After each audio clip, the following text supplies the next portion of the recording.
Hello, everyone. How are you doing? Welcome to Facts and Two Cents. This is Patel. Hope you are all doing well. Sorry about my little bit of a delay there.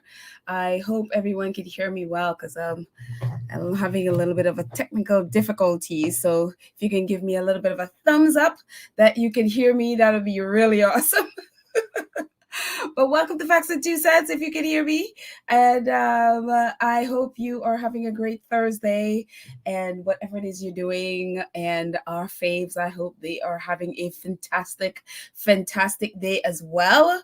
Um, Again, just give me a thumbs up if you could hear me. That'd be really awesome. Oh, great. I'm getting thumbs up. Thank you guys so much. Sometimes with this stuff, with sound, it's just a little bit technical problems.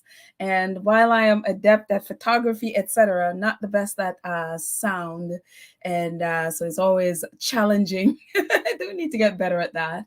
But so a lot of stuff is going on in the world of our faves, but I just kind of wanted to hear from you guys. I mean, there's a bunch of stuff we can talk about if we get to it, but maybe you guys will be talking about it. So I'm going to be staying in the chat for quite a bit today. And I'm also actually, especially like Leslie, if you're here, I'm going to go and check in with the chat for a second and see if Leslie's here. She can also call in if she wants, but I am actually going to put the link in the chat. So if you would like to call in and chat and share with us goodness, hold on. I hope this paste. I'm having a low storage space warning. So I have way too many things on my computer. So hopefully it lasts me and then it doesn't, my computer doesn't camp out of me or something. But so anyways, I put the link in the chat. So if you'd like to call in as well and chat, that would be great. But again, I'm going to be staying in the chat for most of it today as I plug in my computer. So yeah, today is a little bit of technical difficulty day. So just a lot of stuff. My storage is running low, my sound is crazy, and my computer battery is dying. So there you go. That's my day trying to do a live. So I'd love to hear your thoughts about what's going on and all the stuff that's happening around our faves. Our faves are quiet, and they, again, they have definitely understood the assignment. They have stayed quiet and minded their business apart from when it's absolutely necessary. Obviously, we know that Harry is in court for security, and that just wrapped up today. So the judge should be, at some point, at some time, maybe next year. They take forever with these things. They can probably, we'll probably hear from them at some point, I'm assuming in the new year, as to and again, what they're doing is the judicial review as to the legality of how RAVEC, which is that secretive organization in the UK that decides on the security, the security for their royal family. And of course, they are under the umbrella of Home Office. But they have seemed to be, when it comes to the royals, given leeway to make decisions that even Priti Patel earlier this year, I have an article here, if we get to it, that I would read, that she got thrown under the bus for questioning and requesting a review over the decisions made by RAVEC. When she was in Home Office, that fell under her umbrella, something that she is overseeing and is over whatever, managing or whatever, that organization. But I think she gave them leeway, and now looking back, it's like, wait a minute, there's some serious questions that we need to ask here. And when she tried to question Prince Andrews, she got thrown under the bus. Basically, they're like, don't question us. Basically, they're people on the inside are thinking that either the royal family or RAVEC itself leaked the letter of her questioning to warn her or anybody else who dare to question their decisions. And we've seen the arrogance in which they have proceeded with this case with Harry. It's almost like, how dare you try to question us? Who do you think you are mentality? They're very, very arrogant people. And it was evident in what they did to Priti Patel. I'm not a Priti Patel fan. She and Cruella David Braverman were just about as evil as possible. But I agree with her in questioning Ravek's decision, and how they've come to the decision whether to have the person to have security or not. And so, think what you want about Prince Andrew. Prince Andrew is in the royal family. He's the queen, first the queen's son, and now the king's brother. He has to have security. That's a no brainer. The same thing with Harry. Those are things that are no brainers. They didn't ask to be born in this situation. They are in this situation. Whatever their situation is, they are at risk, and you can't just put people out there at risk and not do anything about it. And so, which is what Ravik is trying to get away with. And so, yeah, so that all of that is going on around, the rest of the stuff with the royal family. So I'm gonna stay in the chat for a bit, and if that just goes cold, I guess I have a bunch of stuff we can talk to, including this situation. And we see, the royals are out there hanging with their black and brown friends, and it's like, hey. And very interesting. So wait, Little Mac's birthday today? Happy birthday, Little Mac. Wow, happy birthday to you. Happy birthday to you. Happy birthday, dear Little Mac. Happy birthday to you. Yeah. We're not even going to ask how old you are. So there you go. See? Hope you are going to be doing some fun things on your birthday. Oh, that's so awesome. Happy birthday. Happy birthday. Hello, Terry. How are you? I'm just going up in the chat seeing and seeing just what you guys are saying. I should have started from the top, but I didn't. And I'm going I'm going from the bottom. Let's see. Donna Black says there's an article in the Mirror stating that Prince William is planning to do serious damage to Prince Harry and Meghan when he is king. I don't know why people feel the need to do I don't know. And again, I have always said the British culture is very barbaric. It's what it is. It's that's the culture they have. It's very much like, like we were talking the other day about those chosen ones, whether it's Israel or whether it's the UK. It's the same mentality. It's the same mentality of brutality. And for them, being brutal for some reason is a good thing. And they celebrate that kind of brutal, I am always angry, I'm going to, do damage to you and all of that stuff. And they think that somehow elevates them. Meanwhile, you're looking at Prince William, and I was like, dude, the only way that people look at you, it's like maybe in a past years, that would be something to be proud of, and maybe people worship that. But you're in a period where nobody wants that.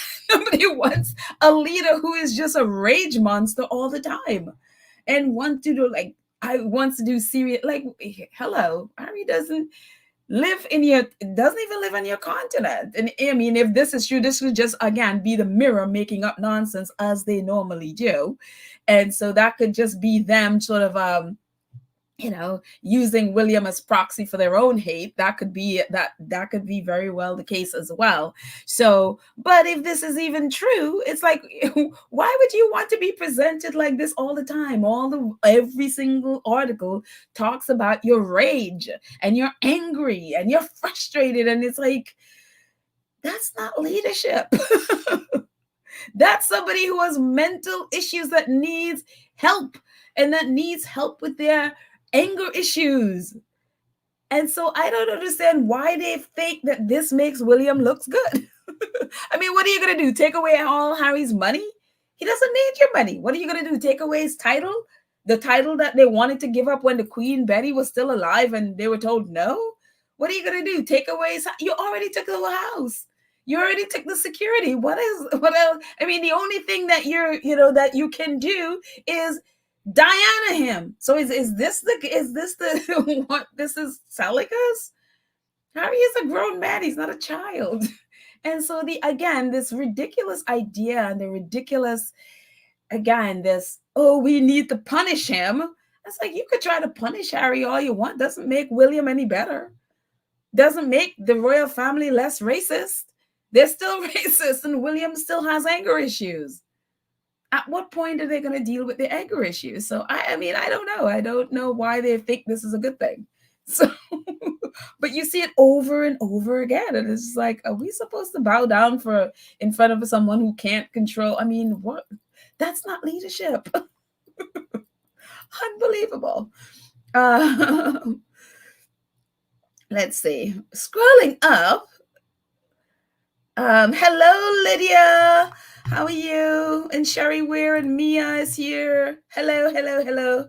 And I went right past. Oh, Church Nelly, our awesome moderator, is here as well. Multiple. Okay, Church Nelly.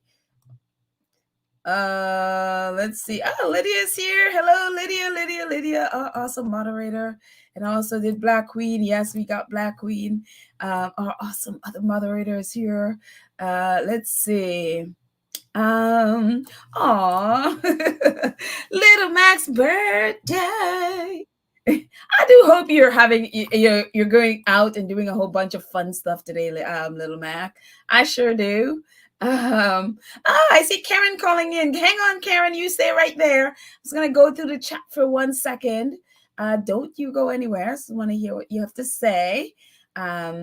It's gonna give everyone about 3-4 minutes to chat and tell us all the stuff that you want to tell us in 3-4 minutes, and that would be awesome. So stay right there, Karen. Let's see.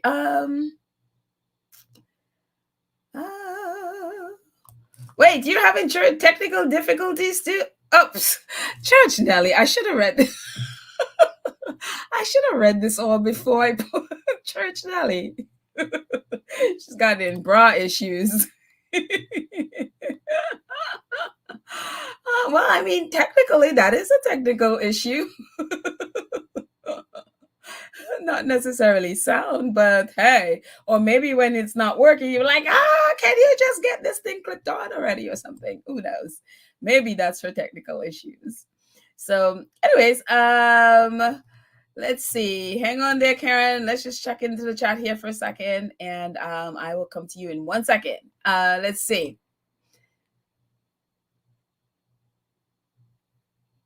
Oh, no. Hang on. I hope everybody is hearing me. I'm getting like free up space issues. So hopefully it doesn't go away. Let's see. If somehow this cuts out and my computer shuts down, I'm going to have to do a separate one and send it out, and we could start all over. Just in case. I don't know if it's going to shut out on me. I don't know. All of a sudden, this is happening to me today.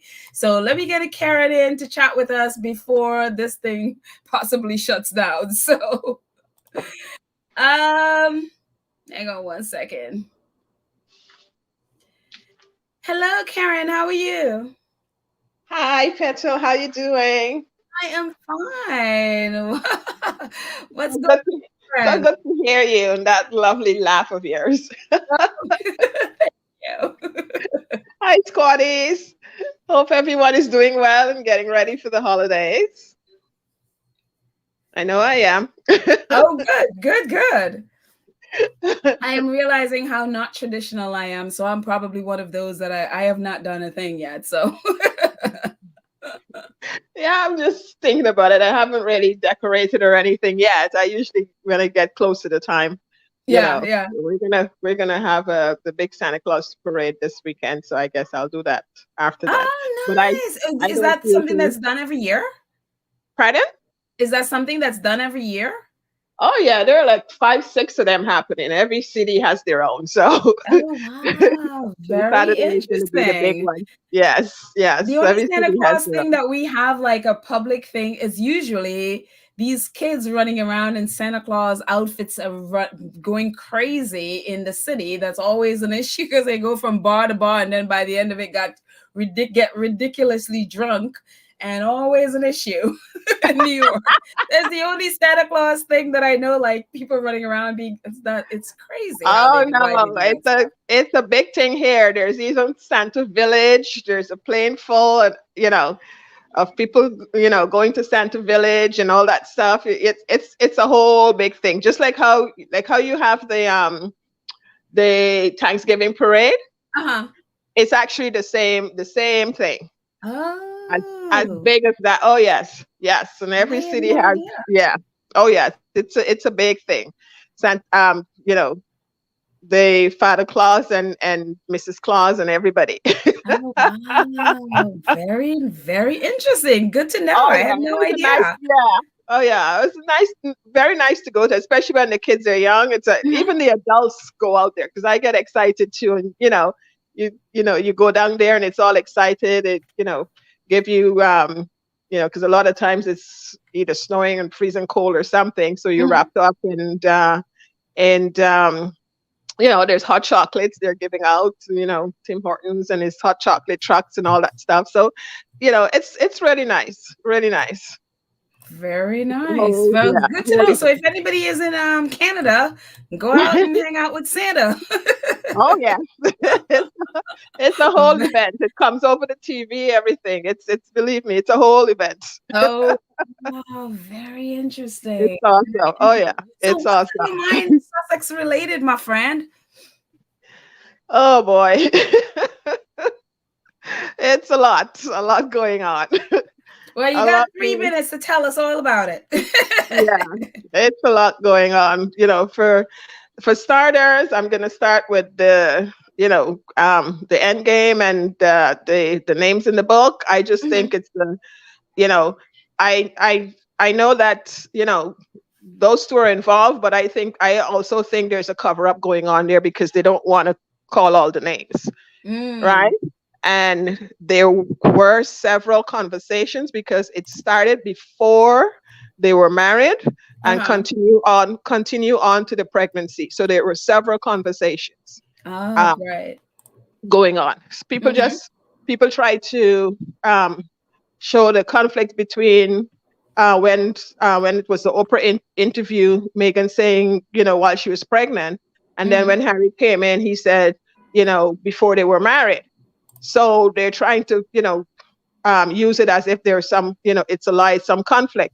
But as Megan said, there were several conversations, and Harry said it's, there were conversations before they got married, Mhm. right? And Megan said there were conversations while she was pregnant. So that all that conversations were going on all the time.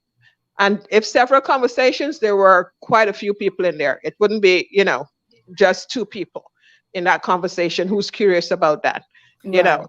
And, with Kate, it surprised me that Kate name is being called because like why would she be in conversations when they're trying to sort out what well, I guess she could be in the conversation figuring out what the kids are going to look like, but in the part where they're sorting out whether she should get security or not, I don't think she would be in those conversations. So just my Oh wow, Karen, I um I just lost my you. thought where that's concerned. And why would she be talking about another woman's child, okay, and especially Uh-oh. unborn child, behind her back to her husband? That's kind of like very shady. But then Can you guys also, hear Karen? just I because, have lost her. okay, you're figuring out the two you have a good relationship, so you can have the audacity to speak Karen, can you hear about me? his wife and his unborn child behind his wife's back. Well, he's supposed to do what? Favor you over his wife. I really don't understand that. But anyway, that's Yeah, Karen, you got really, really that's low, just and my so I thought. couldn't hear There's a you. lot more to And it. I just think that was a catch and kill. So just call those two names. So give the people what they wanted to hear, and just move on from the conversation. But there's like Megan said, it would be bad for the people if they call names, and who has a lot to lose. Okay, William has a whole lot to lose. Camilla is trying to Karen, get can you people hear to me? like her. Kate has Karen, a lot to lose. hello, Karen. Charles, you know, he's game over with him. He's already damaged. So I guess he figured he can take the fall. But, you know, they all have a lot to lose, some more than others. Okay, Camilla's already queen. It happened before she was queen. She needed, to make a name for herself. So of course she had a lot of if that comes out, it would be a lot of damage to her. So, yeah. Right, Um, Karen, can you hear? Karen, can what you hear else me? we'll talk about? There's so there's I so don't much think to Karen could hear. to Yeah. unpack Hang on here one is second. just ridiculous. And they're talking about this guy getting married and Harry thing. I mean, to say Harry and Meghan know what the deal was going to be, that they were not going to be at all these different events when they step back. They already know the deal. They accepted that. Okay, if they were there, if they wanted to be involved in all of this, okay, they look about their life and what is best for them and their children. So they don't expect to be involved in all these different events and all that stuff that's going on. People are going to be getting married all the time Mm-hmm. and as they grow up. So I don't know why they're making that a big deal in terms of whether Harry gets invited or not. They're so what, they're invited to other things. So, you know, that's a dead deal. They're done, they're gone, they leave there, they know what it's going to be. We are not going to be part of it. That's it. Mm-hmm. So just leave it alone. Yeah. And what else? I, Are you able I'm to, just happy. Karen? I Can you just hear don't me? want them to say anything. I don't want Harry and Meghan to come out and say anything. They don't have to I don't think she say could hear me. anything. That's not their problem. That's their problem, and they have nothing to say. Okay, they were going through their stuff. Nobody came out and say anything where they're concerned. They've been getting hit left, right, and center. Okay, I up until today, I haven't heard anybody taking accountability for what they've done. Okay, Harry and Meghan is asking, tell them what they did. They've apologized for if they've done anything wrong, and they're the only ones who has done it. But up until now, they still can't tell them what they've done wrong.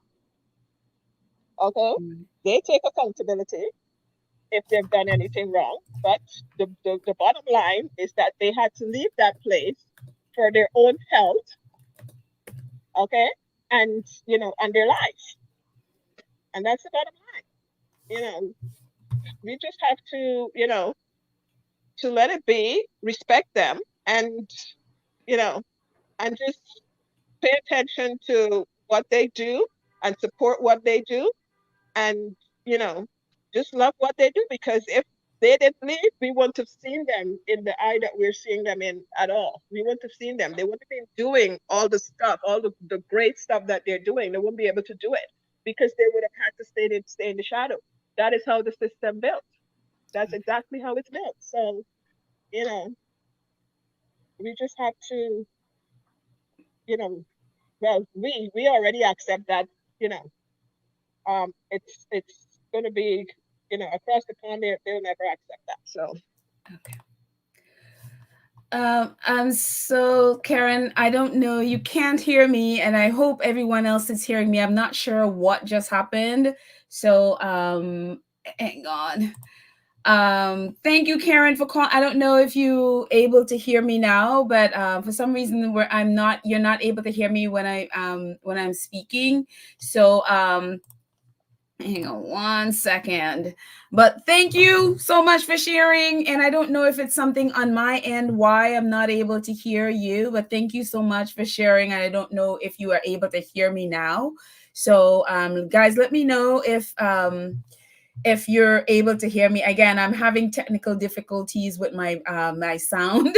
So I want to get Leslie in. I hope Leslie is able to hear me. Karen, I am so sorry. But I hope you guys, your sound was going in and out, so we were able to get some of what you were saying. So I apologize. I'll have to do this again where my sound is better. Let me get Leslie in and see if it's a little bit better with Leslie. Leslie got 15 minutes. Leslie, oh, let me put the link again, paste in the chat. Leslie, the link is there. If you want to call in, we'll see if you're able to hear me.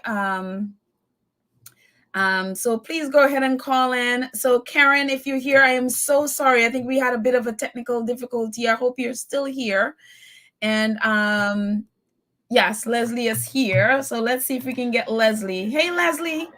Hey everyone, how are you? Yeah, I'm at lunch. And so now I have a day job. I'm a surgical scrub medical assistant. So I work in the OR all the time. So I supposed to get lunch breaks, but it doesn't always work that way. So I got 15 minutes left. I just wanted to say to you, Petal, what you said yesterday, I heard the podcast on replay. You were exactly right legally, on point. Everything was correct. So no worries on that. Oh, Uh, thank you. I wasn't no, sure. I was like, no, where's you got it. Leslie? You got it. You got it. And what I would say, so I'm about like educating people and putting things in layman's term. Number one, the British tabloids and TV personalities, if you are not black or brown, you have no right, no authority, not even as much education as you think it to tell anyone of color, whether you're black, brown, yellow, red, what is racist and what is not. Okay. Exactly. So when I see that on towns, but I have seen quite a few. One I think it was on Sky, the other one is Sunrise, and the other one is Talk TV, where the female anchors are flipping sides. They're like pushing back and pushing the envelope, and even though they don't agree with everything that Harry and Meghan, they're with the security thing and with the book and the whole Hmm. titles, they're pushing back, which I think that is nice that the tides are turning. Second Oh, of good. all, if you watch the clip where Harry is talking to Tom Bradford or Mhm. Bradley or whatever, they always cut it off before he says his last sentence. And his Of course. last Yep. sentence after the comment is, "This was not a curiosity. It was a concern. Yep. It was a concern." The other thing is how do we interpret, you know, whether it was considered all of the conversations as a Hispanic brown woman, and I was married to what you would call an American aristo family. I was Hmm. married into for 15 years. They're white.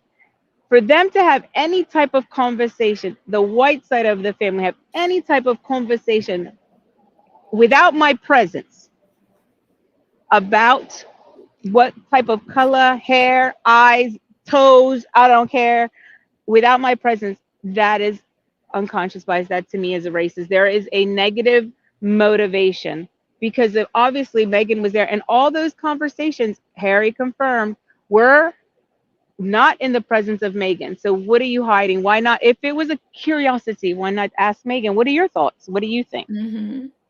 Okay. As for Kate, I don't know. I think she's taking the fall. I think they want to Mm. put it in No, the many people ballpark, have but said not really the exactly base. that. Many people have said exactly that. And I think that all goes into play into the Middleton family, not being bankrupt. And she, like, we've been saying all along that she's kind of stuck and put in her place because he's might be financially helping out the Middletons on Mm. the. And my conspiracy theory is this was a Murdoch thing that they stuck that in the book. Oh, hey. I mean, I we think it talked was about that. Yep. a low Exactly. level Yep. person, a low level apprentice, secretary, aide, intern was Hmm. paid to put that in the book because he knew that the British family would not sue because Harper Collin is owned by Rupert Murdoch, Rupert so Murdoch. he Yep. already has them in the pocket, And and look it who was is the to get the person book that sales. revealed it out, blurted it out. Rupert Yep, Murdoch, mouthpiece, Piers yep, Morgan, who writes for The Sun and is exactly. on a Rupert Murdoch show. And I think he jumped the gun to Yep. on my thoughts is he jumped the gun to expose those names because he panicked because of his article the week before where he referenced the tyrant that the family ended up getting rid of, and it was a threat, calling out a threat to harm Harry. Remember that article that came out 6 days before he Ah, decided to yes, jump in yes, and yes. releasing. So now nobody's talking about that article anymore, Mm, and they're talking about how he went forward on this. And as right. for the security, I think he has a very good chance. A very good. I mean, like I said, I'm seeing the tide turns. Some people are saying um, they might not care for Harry and Meghan, but he did serve in Afghanistan for the country. And um, I saw, I heard, I was listening to a podcast last night in between surgeries, and I can't remember who it was. If I find it, Pet, I'll email it to you. Where Okay. it was an article that they referenced, they went into more details, and they referenced, I think it was uh, 10 or 12 times from 2021 to now where Harry had requested in due time with the 28 days, giving plenty of time Right. for From June security. 21st until the coronation. Yeah, he Yes. requested every single time, 28 There were, days, I which think it is what was they 10, require. 10 to 12 times, 10 to 12 times. And I also heard from a very good friend that they're putting forward the reason why he wants this extra security is so that he can spend more time in the UK helping out the charities that he is Hmm. the patron of. Yeah. So it's not, like for vacation. But anyways, that's all I've got to say. I've got to Thank run you, back Leslie. Miss inside. September, I see you there. We'll get to you next. Thank you so much, Leslie, I for hope coming everyone has on. a wonderful, blessed day and Merry Christmas. I got to go scrub in. I have another surgery in 45 minutes. But, anyways, Okay. you all have a wonderful day. And I'll see you on another podcast later tonight. Okay. Thank you, All Leslie. right. Bye bye. Bye. So let's get Miss September 15 here. Hello, Miss September 15. Hi, Petal. How are you? Can you hear me? I can hear you. Yes. Oh, okay. Oh gosh, I there's so much stuff going on. It's not even enough time to talk about everything. But I was just listening to Omid's audio book on Uh-huh. Audible, and I got to the part where it was like the race and the racism thing, Mm-hmm. Oh, and that's a good, yeah. that was I had to listen to it twice. I was like, wait, did I hear what I just heard when he said that? But going in, when we think about it, when you go back and look at the wedding and you see Harry and Meghan exchanging their vows, look on his side of the family. They're looking at their programs. They're not Mm-hmm. looking at them. It was just so like, wait a minute, they didn't want her there. I think so much stuff was going on behind the scenes until they got up to the point where they got married, that it was just like, it's just mind-boggling hearing all the stuff that's coming out about what these people are like. I mean, they are just so petty and mean. And Mm-hmm. I told my husband, I said, "Are we in the 1500s with the Henry VIII or all those other?" Because they're acting the same exact way. Yeah. There's no change. It's like the War of the Roses, the Red Rose, the Tudors, the Stuarts, and all this other kind of stuff. It's just, I mean, I just feel for Harry, how he thought he was going in bright-eyed and bushy-tailed. Meghan was like, "I'm going to hit the ground running." Well, she ran, and they didn't like that. Right. She came in and she got the job done. And I'm thinking, she thought, this is what I'm supposed to do. They are Mm-hmm. about charities. They're about helping people. I'm going to get in there and just start doing things. And they was like, what? Wait a minute. She's doing this. She's doing this. She did the cookbook. She did this. She's doing this, just everything. But they didn't like that. And it's just, I feel Right. like Harry went in with rose-colored eyes, like his family was going to, this is going to be great for our family. It's going to be great for the monarchy. But Uh-huh. they did not like that. Omid even said that there were some people in his family who just didn't get on with Meghan Mm-hmm. for whatever reason. And then also the thing about, they pretended like there was no racist, commentary about her. It's like, you don't have to call me the N-word in order to say that you're. It's just little things that they did, and they Right. just poo-poo. And that stupid Piers Morgan would always say, "Show me the racism. Show me the racism." It's like, whenever anybody goes on his show, they need to have their receipts ready and their things to pull up, because he catches them off guard all the time, and they need to have their stuff ready when they go on his show to say, this is what happened, that's what happened, thinning the raw blood, or whatever that lady said, and Mm-hmm. exotic DNA. It's just crazy. I mean, Right. I bet Harry, he could have said a lot more. I think there was a lot more going on than he put even in Spare. Oh, of course, of course. Because I've listened to Spare over and over again. I picked up little things that I didn't hear before. But in Oma's book, you scan through it the first time, and then you go back and you listen to it again. You go, wait, did I just hear that? So Oma is giving us like the behind the scenes kind of stuff, like Mm-hmm. how the rotor works, and that what is that woman's name? Oh my gosh, she's kind of, I can't think of her name right now, but she's like the overseer of the rotor. Oh, Rebecca English, is it yes, Rebecca Rebecca English? English. Yes, from the Yeah. Daily Mail. And she cherry picks the good stuff for herself, and then they kind of leave him out on the outskirts. If they have anything good to say about Harry and Meghan, they kind of leave him out, him out and everything. But those people are vicious. And you just said they were barbaric people anyway. That's the culture. It's it goes back to colonialism. Oh my That's how they are. They I mean, they're not doing the physical as they know that wouldn't fly, so they do it with words and they do it in other ways. But yeah. it's equally barbaric. That's Yeah. their mentality. And that other guy who wanted Harry to not, use that Kristen Jones's name and something or other, Mhm. that's why he got cut off. His money got cut off because he was not going to back down from his lawsuit. Mhm. I was like, oh my gosh, these people are vicious. Yeah. They are vicious. I mean, I could talk all day about them. but I could tell. What yeah. It's just so much. Next time you have another call in, I'll write my stuff down before That is fine. I mean, what you shared is it's perfectly fine. I mean, yeah, when you go through the book, it's hard to miss.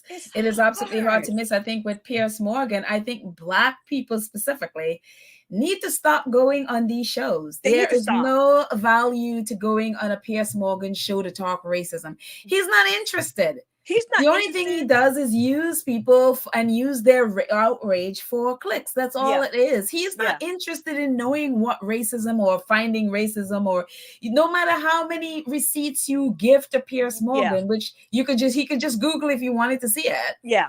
This is not the aim. The aim is to use your outrage for clicks. He doesn't want to know. He's not interested in it. And I wish Black people would just stop going on these shows. I wish and stop giving them, allowing these people to make money off of their pain. Yeah, and it's ridiculous. And I wish, I guess Kate's Halloween, her Christmas thing is coming up on Friday, and I was looking on X, I guess, and I was seeing who's on the lineup to celebrate. And I was like, why, Black people? Why go on there? They don't like you. They don't care about you. That should be their theme songs, Michael Jackson songs. All I want to say is they don't care about us. That should be yes, very true. Don't. Very true. And before I leave, with Piers Morgan, he was like, when he says the real racists are, Charles and Kate or what have you, I was telling my husband, I said, a lot of things get lost in translation, going from one language to the next. Mm-hmm. How do they know that they translated it right? If it wasn't in our books, in the American version, why would it be in the Dutch version or the Portuguese version? I mean, that's the only one. That don't make sense to me. Mm-hmm. And Piers Morgan is the one that opened that can of worms. He couldn't wait to say that, and then want Harry and Meghan to call the Charles and say, say whatever they want them to say. Harry and Meghan's like, no, I'm not saying nothing, because Harry said on Oprah, I'm not having that conversation. Mm-hmm. And so Piers opened that can. Well, why are they getting on Piers after he said what he said? Just saying. Yeah, part of the Rhoda. They're all part of the same. They're all part of the same, group of people. So that's stupid. I mean, again, Piers is part of the Rupert Murdoch, family, if you want to call them that. So and that's the thing that we talked about here before. It's like, look, when you go and doing stuff with Rupert Murdoch, you have to understand the lion's den you're basically walking into. Yeah. And they would, especially when you're going against someone that or an entity that brings them money, you have to know they're going to do something. Yeah.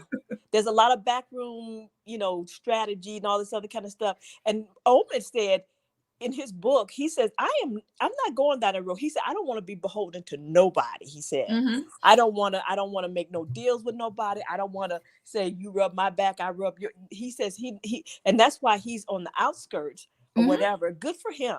Yes. Good for him.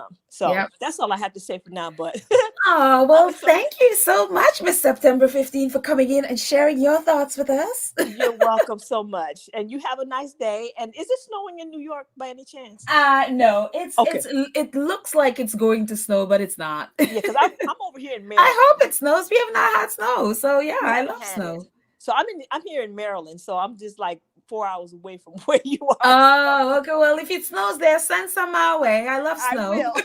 Okay, you take care. Thank you. All right, my love. Okay, bye. Bye. Oh, that's so nice. I'm so happy that she was able to come on. And Karen, if you're still here, yeah, we were having some problems, and you couldn't hear me, and you were going in and out. So I am sorry. I don't know. I am having some issues. I am gonna do a call in again, so that way anybody else who was not able to connect correctly can share their thoughts. And so thank you guys so much. But yeah, if you haven't read the book, Omid's his chapters on race, excellent chapters. He did such a great job breaking down what his experience with the royal family and race, Meghan, their courtiers and staff and their racist behavior and just clueless when it comes to racial issues. And they're just a people like Miss September 15 was saying, they're like back from the 1800s. They just have not evolved. They just have not evolved. They have not grown in any way, so that it's just like, and so they're not changing. And so yeah, it's very, very interesting that they're at a place where they're just not willing to change so that they can grow as people. So it is very, very interesting. And again, yeah, I mean, I'm hoping that, Black people especially, like, stop going on these shows. Stop allowing people like the Piers Morgans of the world or the GMBs of the world that are literally just using you for clicks, and they're using your outrage, and they have no interest in changing. They have no interest in seeing your humanity. They have no interest. All you do is you come, you vent or whatever it is, they gaslight you, and then they make money off of you. And all you make is a paltry 200 and something or whatever it is they're paying for a guest person on their show. It is just, I don't understand why people keep doing this nonsense. These are not people that want to change. They don't want to see your humanity. They don't want to see where they're at. They don't want to change. Period. They're not interested. Again, they literally just use Black people for their outrage and for clicks and all of that stuff, while they just sit there and collect tons of money from from advertisers, because why these shows sell. It's guaranteed they're gonna get a lot of clicks and likes for it. So yeah, it's very, I don't know why people do it. And Joanne Baker says Omid has been set up by his own book publisher, personnel, and cahoots with Piers Morgan and the Dutch company. It's something very fishy going on there. Very, very fishy how that got in, how that got to, and Omid said there has been none of the drafts that he signed off on, with early drafts or the one that, the final draft that had the names on it. So it'll be very interesting. He said that his publishers are investigating.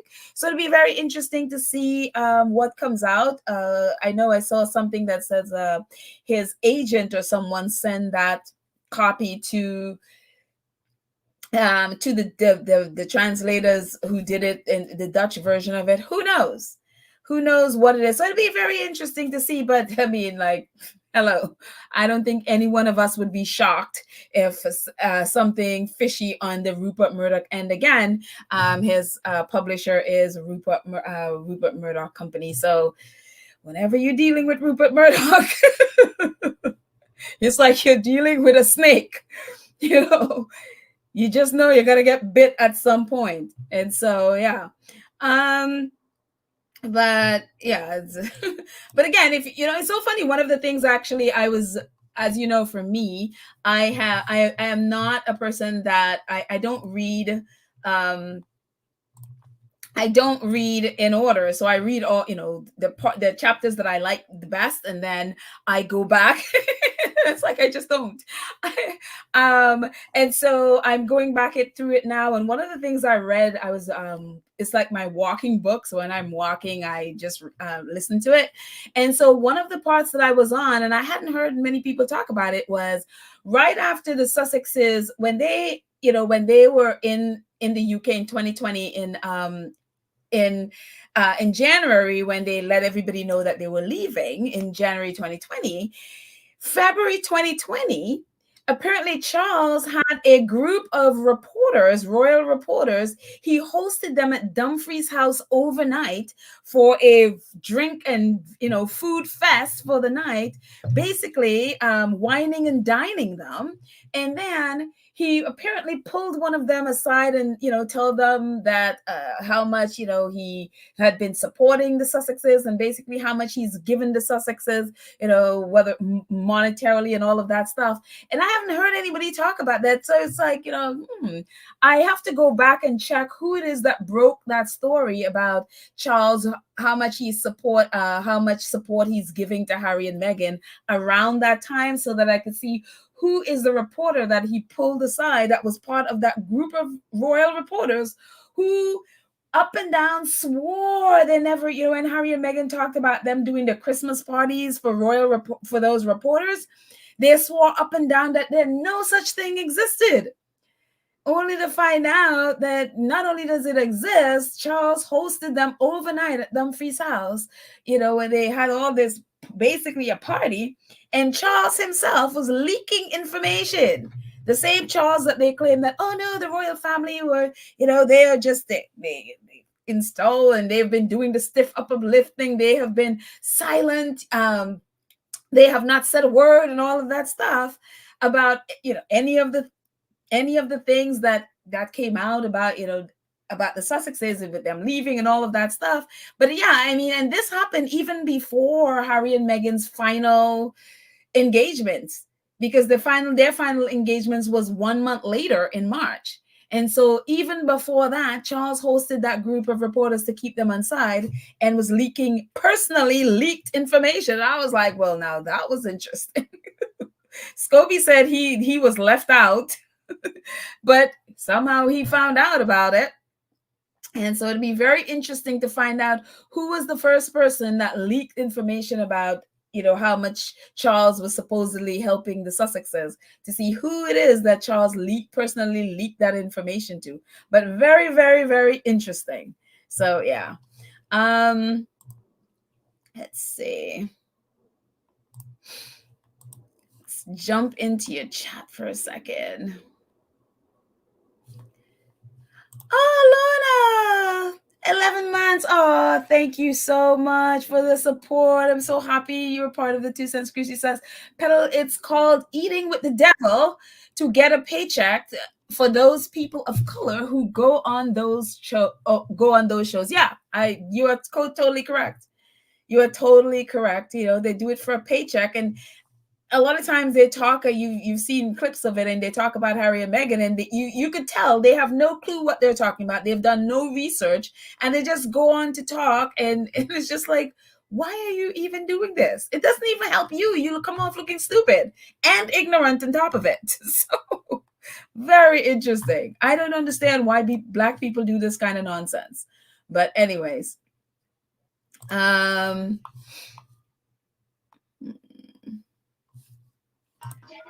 hey, Karen. Hi. Hi. I don't know what happened before, but I was rambling on and I wasn't hearing anything. And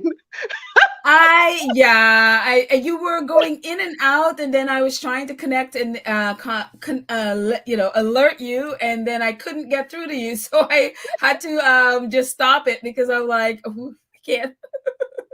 But again, it could be something also on my end because I've been having technical difficulties. So yeah. Yeah, I don't know what happened. I was just rambling on and everything just went blank and I wasn't hearing you or anything like that. So, but that's okay. Yeah, okay. so maybe give us in like a minute or so, give us a little bit of wrap up of some of the things, because again, we missed quite a bit of what you were saying. Yeah, that's all right. Yeah, I was listening to some of the people, and we're basically saying the same thing. Yes, okay. From the time I heard that the stuff was the name was in the Dutch book and everything. My first thing with that was this is sabotage. He was right. He was sabotage where that's concerned.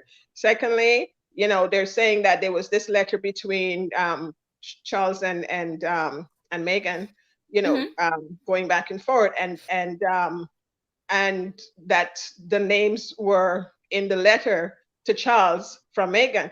If she's having a conversation and he's asking why, like um, uh, discussing, who said what in the or discussing about, what the situation was about the and trying to explain, well, it wasn't meant like that or whatever. Why? And she's giving the names of why would, if you're talking to the person who actually did it, why would you say Charles in there, right? Exactly. You Yeah. would say, well, you were one of the people in this conversation. You wouldn't come out and speak in third person and say Charles was in there. You understand what I'm saying? So Right. Well, I don't understand I why understand that would could be in the letter. have been part of the letter, and they realized like, oh, she's talking to him as well, and then she mentioned whoever else that was supposed to. Exactly. But she wouldn't, if she's communicating with Charles, because they're saying the letters between her and Charles, why would she be mentioning his name? Like his exact name. She would be communicating with him in first person, not in third person. You understand what I'm saying?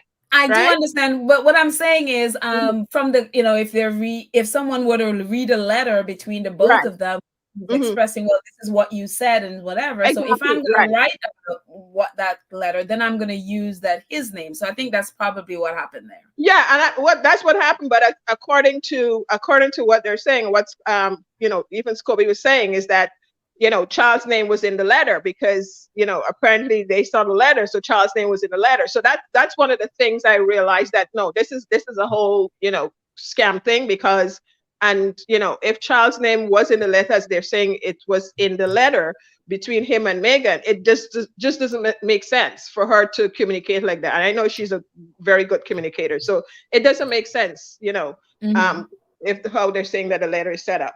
And I don't know if you heard the part where I was, saying in regards to, Kate being part of that conversation, like why would you be in a conversation talking about another woman that is not present there to her husband about their child?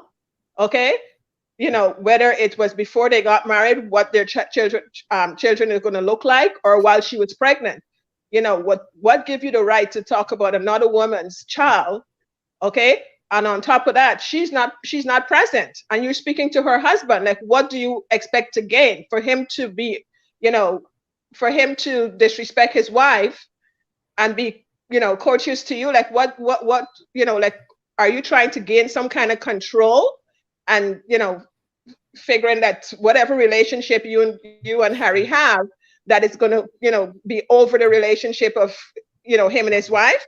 Like, why would you have that conversation with this man? And the thing is, his wife is not present, and you're all having this conversation.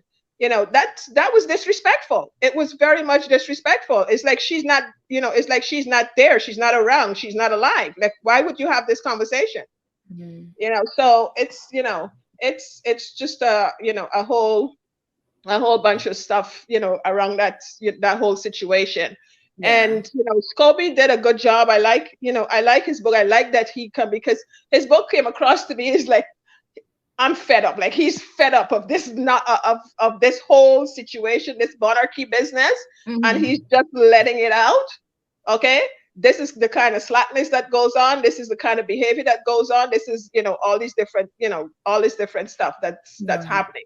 And people are talking about them suing. They're not going to sue. Like, I had, like a whole session with a historic on one of our channels here.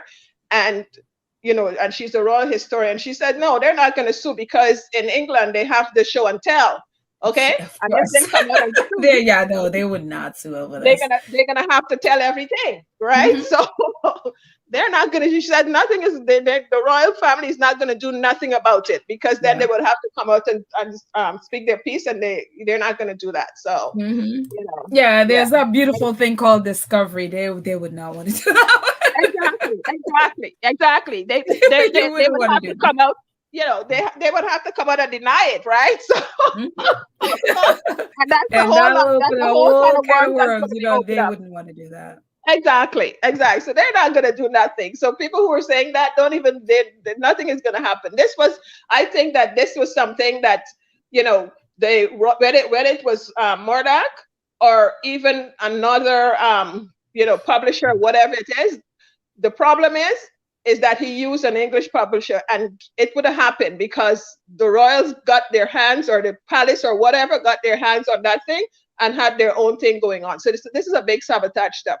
And with Piers Morgan jumping on top of it right away, no, he is part of the cook up inside of there, because they get to him to turn and tell him, well, oh, come out and say something about it for his clicks. And on top of that, for him to come like the big mouthpiece for the palace. Yeah. So this is the whole setup. But Omid did a good job. Yeah. Well, thank you so much, Karen. I'm glad you got to finally share where we can actually hear you. I appreciate you coming on, my friend. Take care, sweetie. Take care. All right. Bye, guys. Merry Christmas. Okay, bye. Oh my goodness. Yeah, it just, and it's so funny because I think we were saying that with Miss September 15 is like, I think also too, a lot of people are saying they don't believe that it's Kate. They feel like she is covering for William. A lot of people are feeling that. Now, it could be her. I mean, Kate has done some really, goodness, how many months she allowed the people to be bashing Meghan. That's ridiculous. Meghan made Kate cry. Kate made, it just, how many months that this woman allowed this thing to go on. Putting herself out there as this victim. And so, who knows who it is that said it, or how many people that said it, whatever, we don't know specifically. But the fact of the matter is the royal family are simply not dealing with it. This just happened, and they've already sort of moved on, and now they're doing the pretty pictures to make everyone forget that they're racist. And so they're never going to deal with it. Look at all the opportunities that King Charles has had to resolve things privately with Harry. And if you've read the book, Omid's book, so many situations he's pointed out where Harry has been the one. He is the wronged party. He is the victim of all the stuff that was the monarchy has done to them.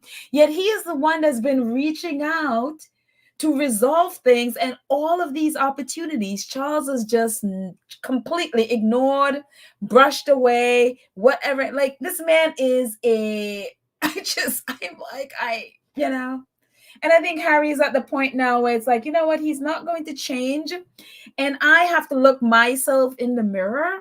So I'm going to be the son I need to be no matter who he is, because I'm going to have to look my son in the face, and I want to model a behavior for my son. No matter what Charles does, I'm going to be the son that I need to be so that I can be an example to my son. And I think that's kind of where Harry is, because as he even said, like, he's not even, whether there's he doesn't even care whether there's a apology or not, which they're owed. He's just going to do what he knows is right to do. And I applaud that. I absolutely applaud that Harry refuses to allow his heart to get hardened and for him to live in bitterness because of Charles's immaturity. The man is stunted. He is just, and that kind of lifestyle, it just, it's just like this older man that just has never grown up. He is emotionally stunted. He is no skills to resolve conflict. Nothing. There is nothing there. And so Harry, who has grown and now understands how to deal with those things without being angry and stuff, I feel like he's just doing what he knows to do to model the behavior that he wants his son to imitate. And for so many people would have gone the opposite direction. They would have gone the opposite direction, and then you pass on that same emotionally stunted behavior or lack of growth. And so I'm so happy that Harry's in a place where it's like, nope, no matter what this man does, I am going to do what I know is right to do, so that Archie and Lily growing up, I could look them in the face and say, you know what, I have done everything that I needed to do as a father and as a son to my father. So yeah, it's really like, oh my goodness. Let's see. Anybody else want to call in? Oh, let me put the number there again. Yeah. So the number is in the chat. So if you want to call in, definitely go ahead and call in and chat for a couple minutes and share with us what your thoughts are. So yeah. Lola Love says they wanted to hurt Harry because he didn't marry an English rose, pure and simple. Yeah. In other words, white. That's what they're, that's what that is. Like, she ain't white, so therefore, so and it's so funny. Yesterday was like, talk about Scobie. Yesterday we were talking about, and let me see if I got it here somewhere. Hang on. Yeah, hang on. So yesterday we were talking about Valentine Lowe, and I think, yeah, this is Valentine Lowe tweeting about this yesterday. Basically being petty and juvenile about Scobie only selling 6,448 books, and his book sold 6,520 books, as if that's something to write home about.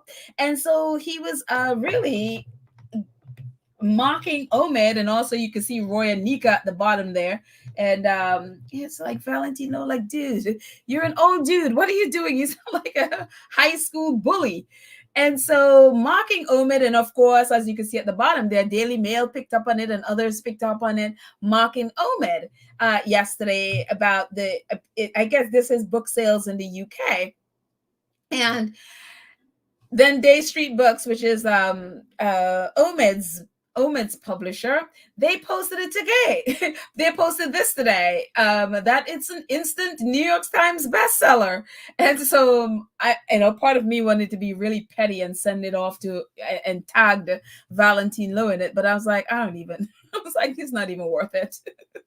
It's just, people are just idiots. I'm totally not worth it. But Day Street Books, they tweeted this: Endgame by Scobie is an instant New York Times bestseller. Be sure to pick up a copy of this explosive investigation into the current state of the British monarchy. And then obviously Scobie responded to that, says, beyond grateful to find the Endgame has hit the New York Times bestseller list for both hardback and combined hardback and ebook sales. This would not have happened without those of you who bought and supported the book. So thank you. So good on Scobie. Good on him, because, with all the mess from the British press, why people in the UK, which was their goal, was their goal to sort of ward people off the book so they wouldn't buy the book. And so, but again, they did the same thing with Spare, and then after a while, people just sort of like, no, I want to read, I want to see what this is. And as we've seen, what with Spare is like the biggest selling book of the year.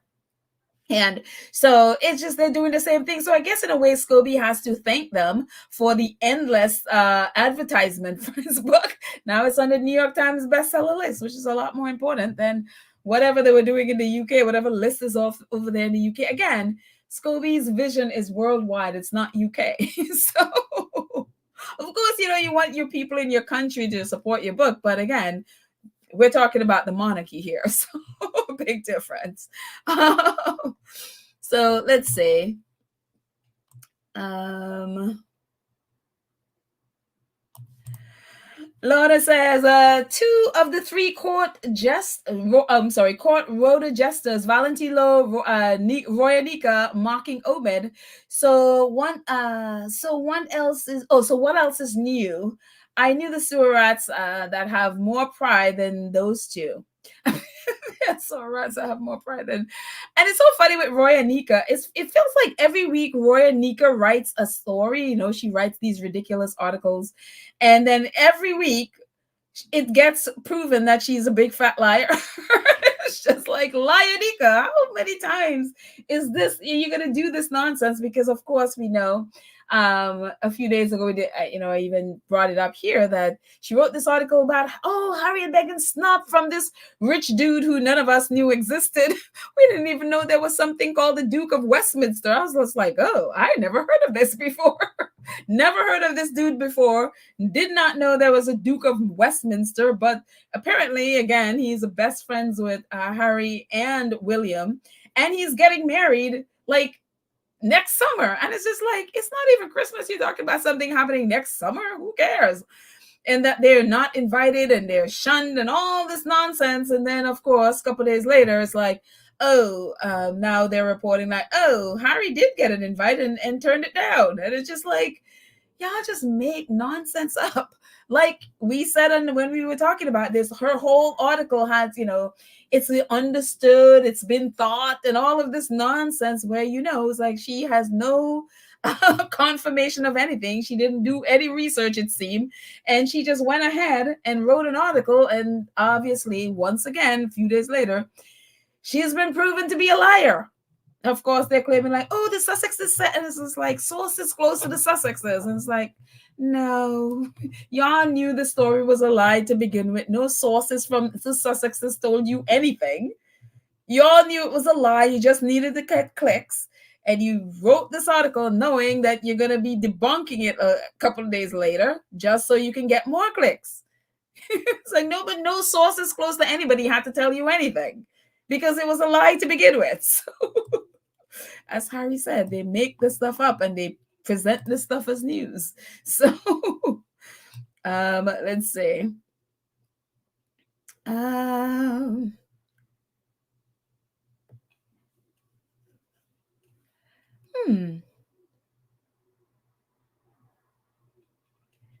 Let's see.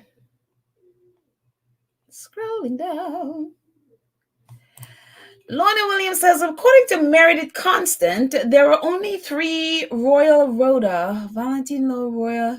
There are only 3 Royal Rhoda, Valentine Lowe, Roya Nika, and Emily Andrews.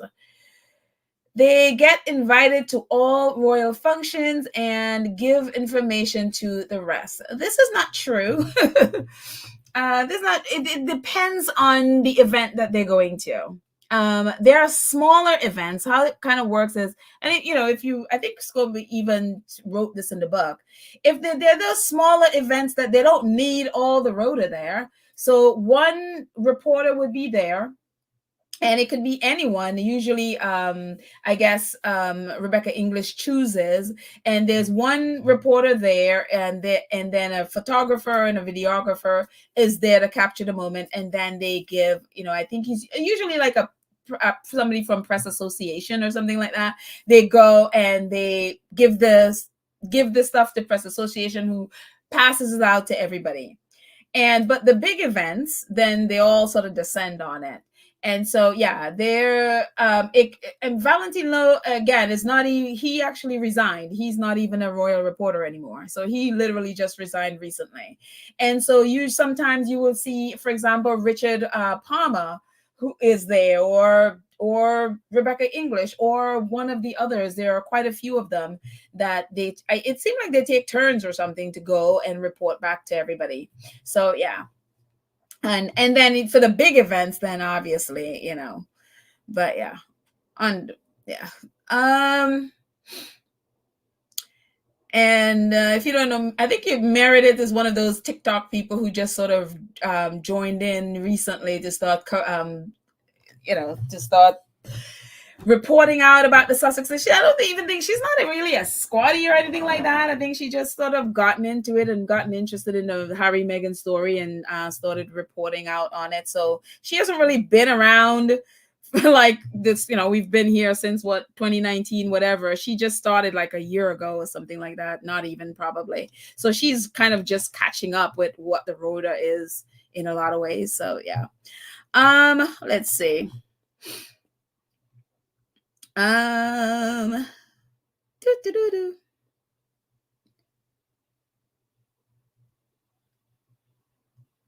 So anyways, yesterday, since I'm just going to go through a little bit of what I have here before we end.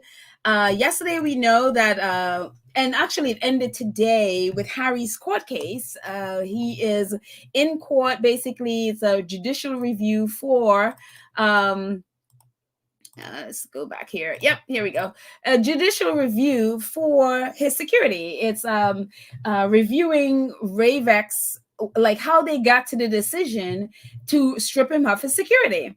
And so this is what it is. And his contention is that they basically were not fair in their assessment. And as we looked at yesterday, we were talking about the fact that Ravec went against its own policy. They're supposed to have a procedure in place where they do a risk assessment for every single person that they are going to be doing security for, or they need to give security for. There's a risk assessment that is there in their own guidelines. They have never deviated from that, ever, except this one time when we know that the palace had their vindictiveness against Harry and demanded that security stripped. And then all of a sudden, Ravec going against its own policy and now trying to justify going against its own policy for this specific situation. So Harry, they wrapped it up today. They wrapped up the procedure today, and again, the judge is going to give a whatever his verdict. Who knows when? These things again take a long time. But part of the closing, the lawyer read a statement from Harry, and this is some of it. Some of it, I guess, redacted, but this is some of it from PA Media. It says, in a written witness statement prepared for his legal challenge against Home Office over a change in a security arrangement, when visiting, Harry said he and his wife have been forced to leave the country in 2020, because one of the argument that's coming from Ravec and Home Office is that Harry they did his security the way they did it because he chose to leave. So just because he chose to leave, therefore he's getting reduced security. And Harry is pushing back on that. It's like, no, I didn't choose to leave. We were forced to leave. And that is a very important distinction. And he says, at a court hearing in London on Thursday, the Duke's barrister, Shahid Fatima KC, said Harry did not accept that it was a choice for him to have stopped being full-time working member of the royal family. The lawyer read out an excerpt from the Duke's statement in which he said, "It was with great sadness for the both of us that my wife and I were forced to step back from this role and leave the country. In the UK is my home. It's always said that the UK is my home. The UK is central to the heritage of my children and a place I want them to feel at home as much as where they live at the moment in the US. That cannot happen if it's not possible to keep them safe when they are on UK soil. I cannot put my wife in danger like that. And given my experience in life, I am reluctant to unnecessarily put myself in harm's way too." And of course, yesterday we saw, where Harry was saying that even for the coronation, he was not given security. Every time since July 2021, every time he is visited, he has given Ravec the 28-day notice that they have requested. And every single time he has received basically negative or insufficient security. And so all of that is coming up. So it is very, again, they want to stand on the thing like, oh, no, you're the one that left. So therefore, you get what you get. And Harry is like, no, I didn't leave. We were forced out. We were basically bullied out.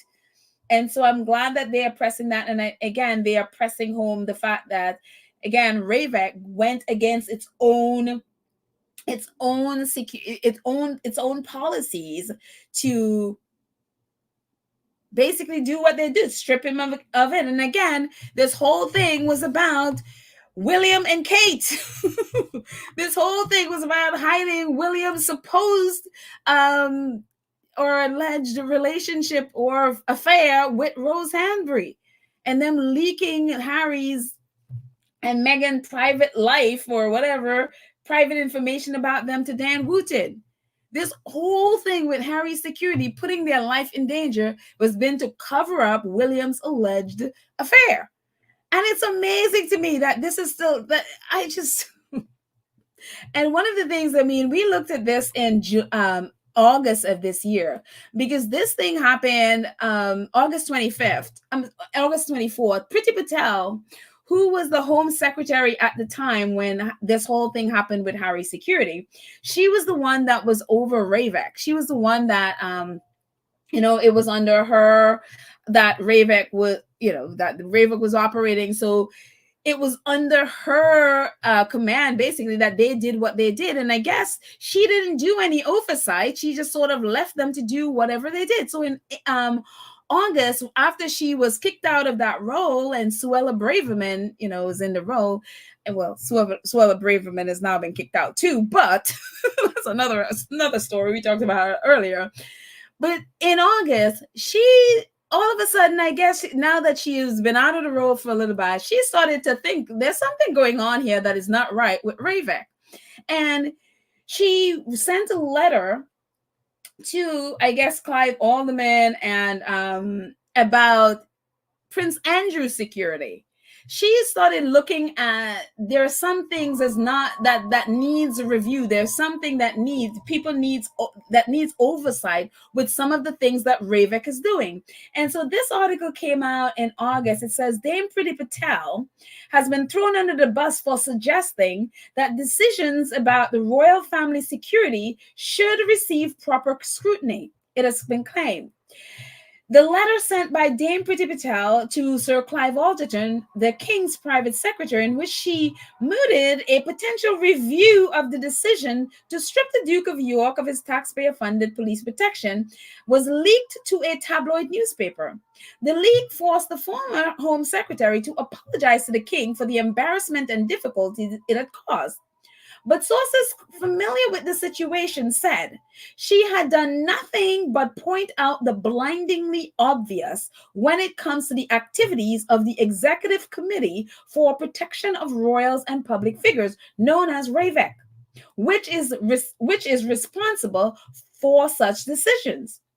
The source said it is outrageous that an email sent in confidence about sensitive security matters should be leaked less than a week after it was written.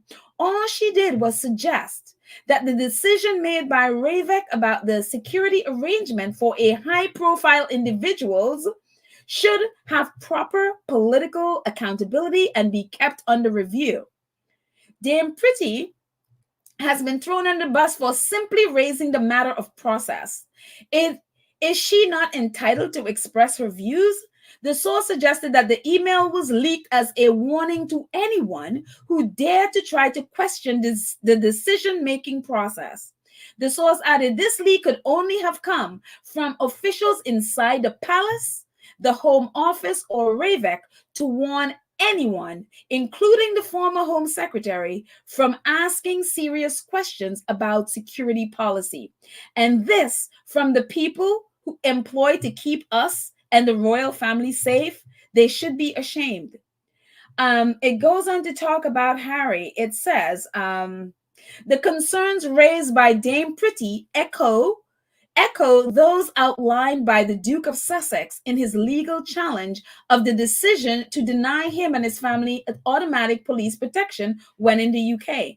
The Duke won the right to a judicial review based on the alleged lack of transparency about Ravek's composition and process. He said that he had been denied a clear and full explanation of the composition of Home Office Committee and how it operates. The Duke was denied the right to bring a challenge based on the offer to pay for the protection, which he agrees should have prompted Home Office to squash and retake its decision. And they go on to say, like Clive Alderton, King Charles's private secretary, Chris Fitzgerald, who was also the King's deputy private secretary, and all the Queen's private secretary, and all of they were all part of Ravek. And so her thing was, there is a problem here. The politicians need to check on this. And the moment she brought it up, I mean, this woman was the head of Home Office. They were under her watch. They were supposed to be reporting to her, and here she was.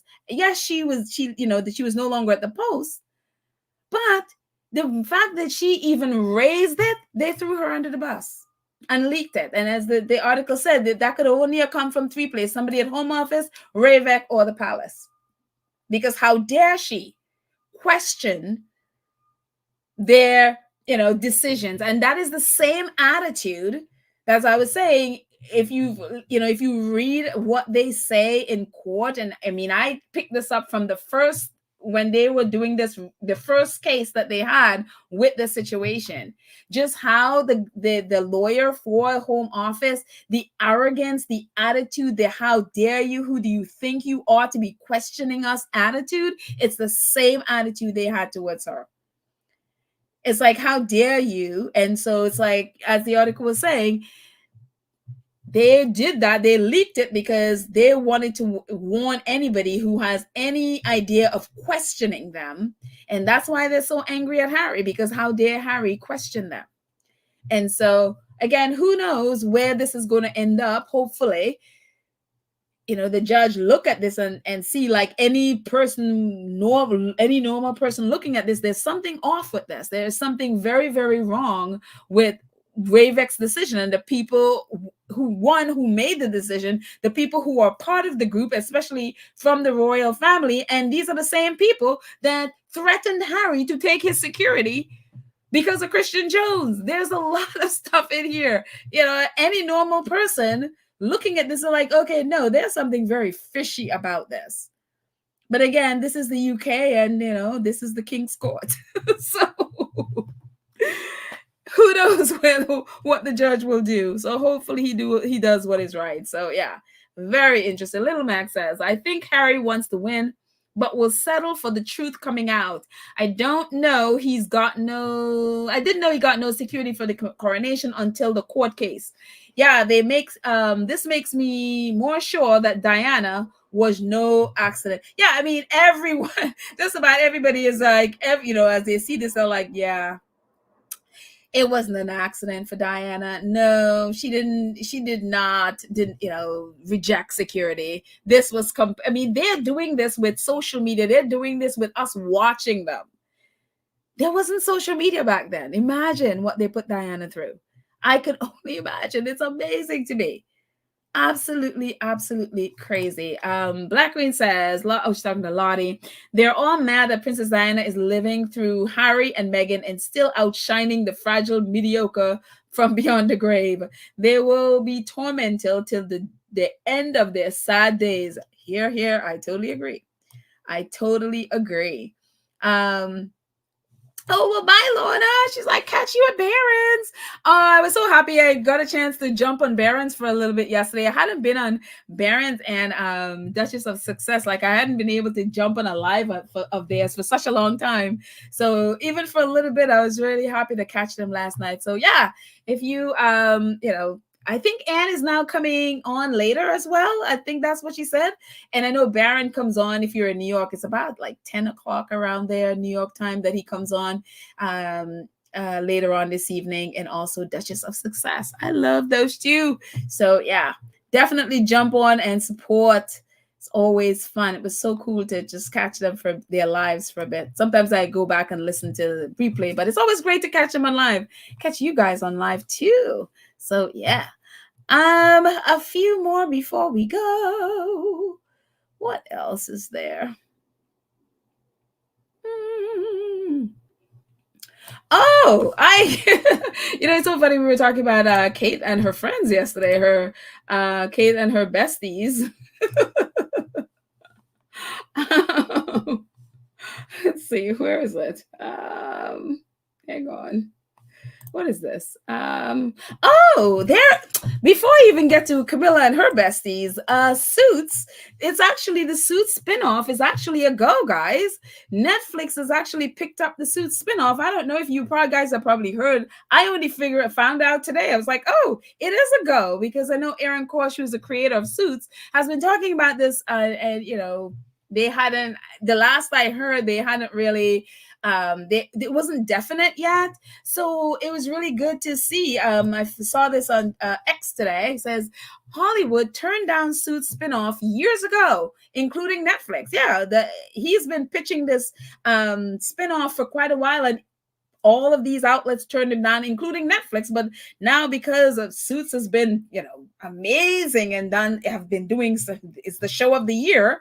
So now they're like, oh, yes, let's get the spinoff there. So it's a go. But they're at this I guess this festival thing, and it's Forbes writing about it. It says Netflix CEO Ted Sarandos is opening up about how he was presented with the concept of the new Suits spinoff several years before the original show blew up on Netflix. And again, he said it was presented to him, and him and others turned it down.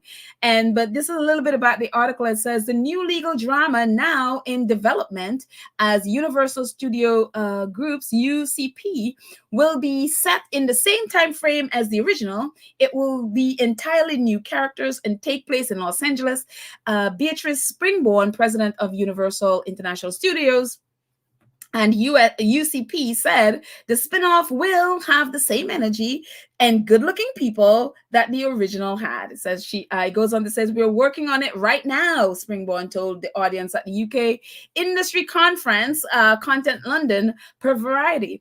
It's so fun, and she says it's so fun and happy. She added that a returning show like Suits was now attractive to buyers. A lot of streamers are looking into ongoing series, things that feel easy to watch, she explains. Our show Suits is incredible, huge on Netflix.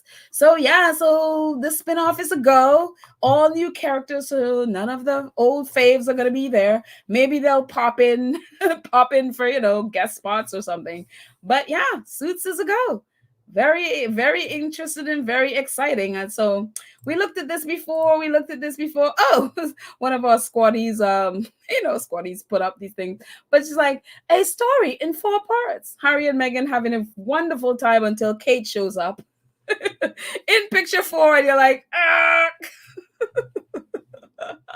I love it. Squaddies come up with all these fun things. But what else is there?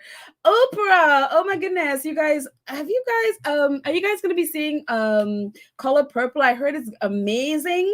People are already talking about it going to be Academy Award nominated. I mean, I haven't seen it, so I don't even know. Is it out yet? I guess I forgot to look up the dates it's going to be out. But Oprah, and that's of course Tyler, so they are honorary squaddies, and so they're out being all purple.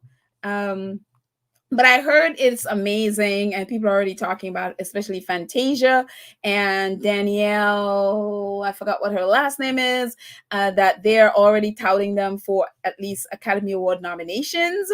So, hey, I am definitely looking forward to seeing that.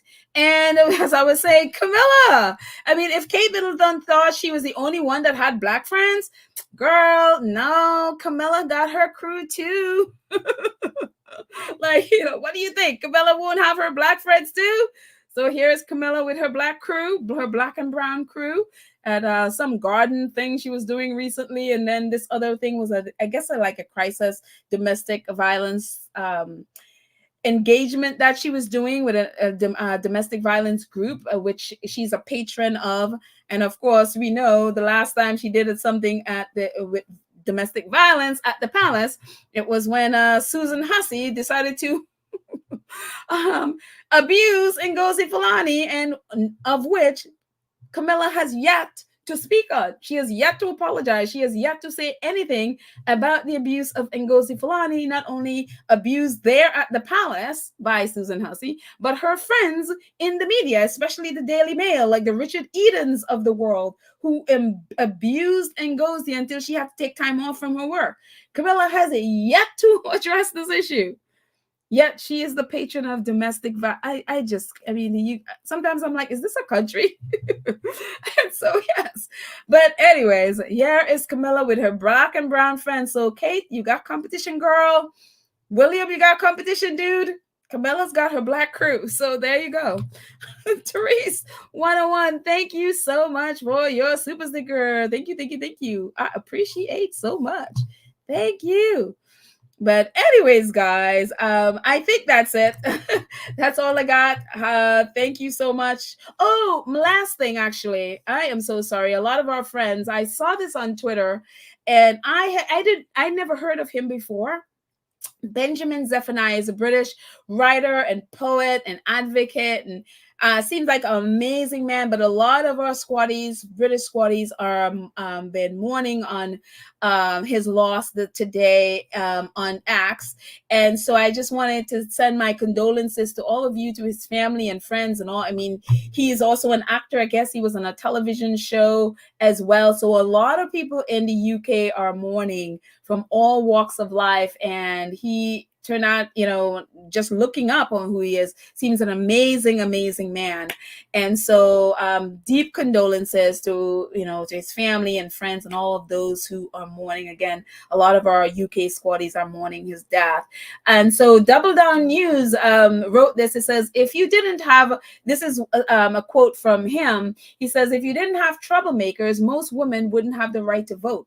A black person wouldn't be talking to a white person, and I'd be in the back in slavery. We need troublemakers to challenge the establishment. I want to be one of those. And so that was Double Down News. He's done work and worked with Double Down News. They're an independent news outlet. And also I saw a video with him talking about turning down the OBE.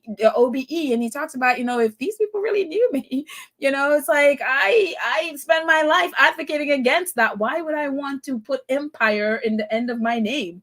And this is a quote that from him. He says, me, OBE, whoever is behind this offer, when they offered him the OBE, whoever is behind this offer can never have read any of my work.